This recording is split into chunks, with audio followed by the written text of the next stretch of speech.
Russia launched a combined wave of attacks against Ukraine for the second night in a row, with the one on Monday being its largest aerial strike since the beginning of the full-scale invasion, with over 230 missiles and drones. The attacks have renewed the calls to the Western allies to lift the restrictions on using long-range weapons to hit targets inside Russia.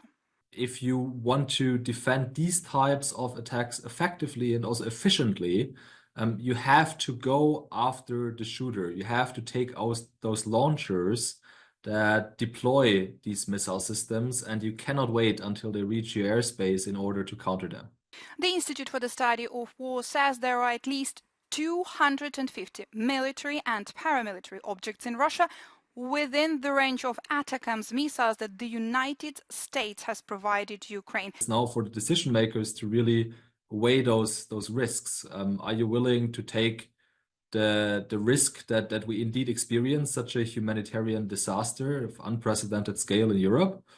Or do we take those residual risks in terms of escalation management and potential Russian responses, and allow Ukraine to finally employ these Western weapon systems against Russian targets deeper inside Russian homeland? Washington currently only allows strikes using the US-provided HIMARS equipped with guided multiple launch rocket system, at maximum permitting Ukraine to strike only about 20 out of the 250 objects it could strike with ATACMS. This is the yellow area here.